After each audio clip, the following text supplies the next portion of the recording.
وہ جو حضرت فاطمہ الزہرا رضی اللہ تعالیٰ عنہ کا نکاح، وہ جو اشعار میں کیا نام ہے احمد یار خان نعیمی علیہ رحمہ جن کی تفسیر نعیمی ہے، انہوں نے پورے نکاح کو اشعار کے اندر جمع کیا ہے حضرت فاطمہ الزہرا رضی اللہ تعالیٰ عنہ کے۔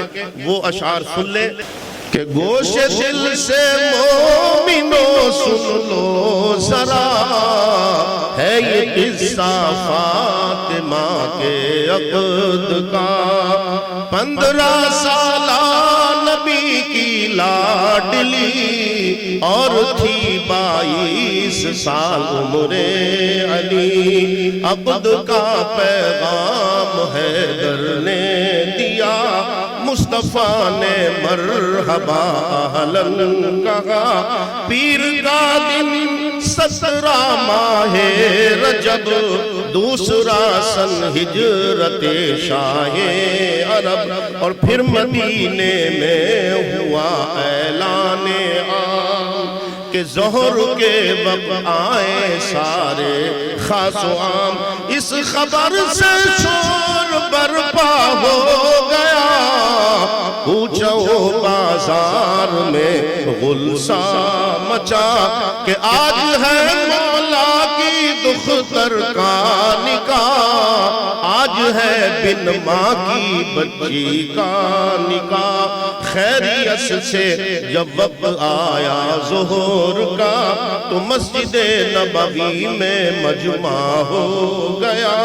ایک جانب ہے ابو بکر و عمر، ایک طرف عثمان بھی ہے جلوگر، ایک طرف اصحاب اور انصار ہے، درمیان میں احمد مختار ہے، درمیان میں احمد مختار ہے، اور سامنے نوشالی المرتضی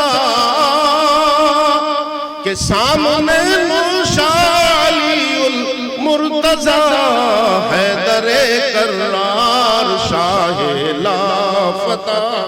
آج گویا عرش آیا ہے اتر، یا کہ قدسی آ گئے ہیں فرش پر، اور جمع جب یہ سارا مجمع ہو گیا، تو سید کونین نے خطبہ پڑھا، اور جب ہوئے خطبے سے فارغ مصطفیٰ، عقد زہرا کا علی سے کر دیا۔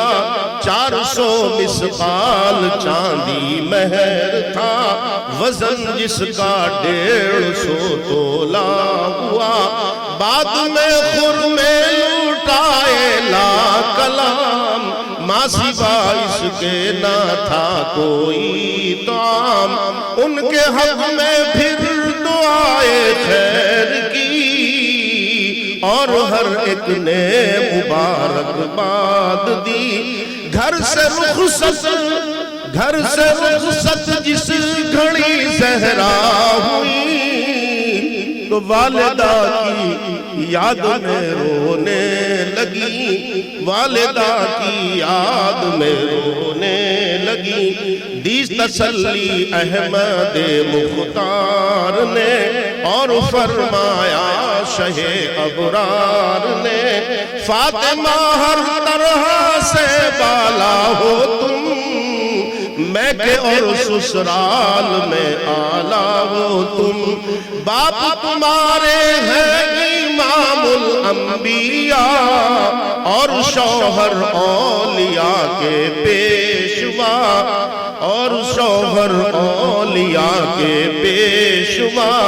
شاہزادی ارے سید کونین کی، شاہزادی سید کونین کی، بے سواری ہی علی کے گھر گئی، بے سواری ہی علی کے گھر گئی، بے سواری ہی علی کے گھر گئی۔ سید لولاک پر لاکھوں سلام، اور مصطفیٰ کی آل پر لاکھوں سلام۔